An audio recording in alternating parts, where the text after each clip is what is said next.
What to you is justice?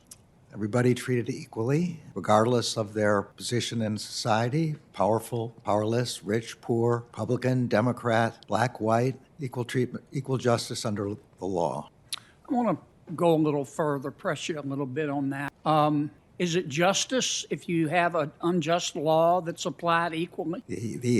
No, the unjust law is itself the lack of justice. All right, let's get straight into it.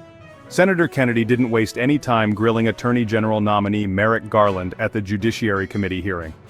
This wasn't just political theater. It was a real peek behind the curtain at how America's next top law enforcer thinks about justice, civil rights, and the law. First up, Kennedy goes deep. What's justice, really? Garland's answer: justice is treating everyone equally, no matter who they are. But here's the twist. He says even if a law is applied equally, if it's an unjust law, it's still wrong. Kennedy pushes further. Is justice just about punishment, or is there room for mercy? Let's narrow it down to punishment in justice. If I suggested to you that justice and the concept of punishment is when someone gets what he deserves, would you agree or disagree with that? Well, I suppose it depends on what gets what he deserves mean, but yes, I think justice requires individualized determination of the kind of crime you did, and the mitigating circumstances, yes. Well, let me put it another way. If is a person who commits a crime a sinner in the moral sense or a sick person? This is, again, probably beyond my competence. I think with justice comes mercy, and so I think we have to take into consideration all different kinds of things. I also think that the kind of crime that we're talking about is relevant to the question of what kind of person it is. So I'm not sure exactly what you're asking me. I'm not trying to be evasive. I just don't know exactly what you're asking me. Okay. Then, Kennedy switches to the pandemic. He asks, should someone who's had COVID be forced to get tested before coming back to court? Let me shift gears here. Yeah. Were you chief judge when the coronavirus hit us? Unfortunately for my successor, my term ran out just before coronavirus hit us. Well, if you had been chief judge, Yes.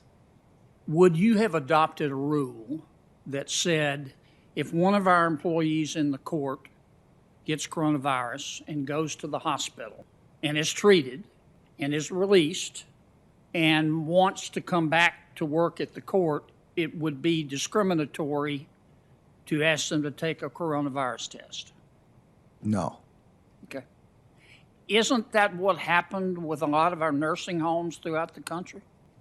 I honestly don't know what happened with the nursing homes. I don't know what they were doing with respect to I'm sorry. I'm not trying to be evasive. Sure. I really don't know the facts here. I mean, I think in an example you gave me, there's nothing discriminatory about asking people who might be infected, from a public health point of view, to be sure they don't infect other people.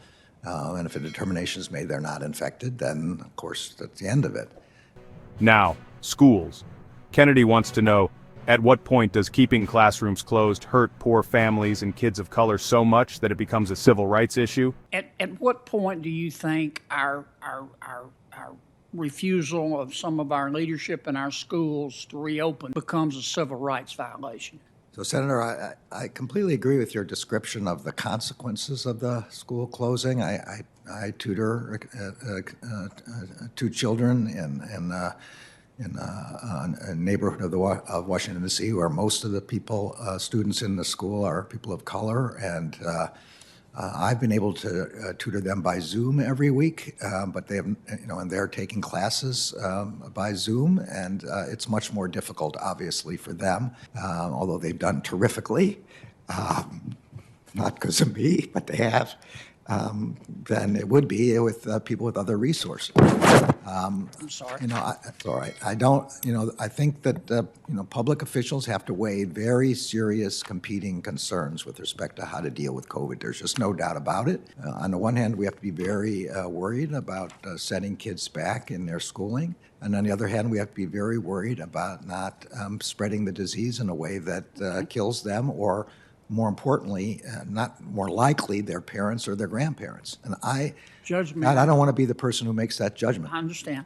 Finally, Kennedy takes it to hot-button social issues, D.C. voting rights and fairness in women's sports. Allowing biological males to compete in an all-female sport deprives women of the opportunity to participate fully and fairly in sports and is fundamentally unfair to female athletes. This is a very difficult societal question that you're asking here. I know what underlies I it. know, but you're going to be Attorney General. Well, but I may not be the one who has to make policy decisions like that, but it's not that I'm adverse to it. Look, I think every human being should be treated with dignity and respect.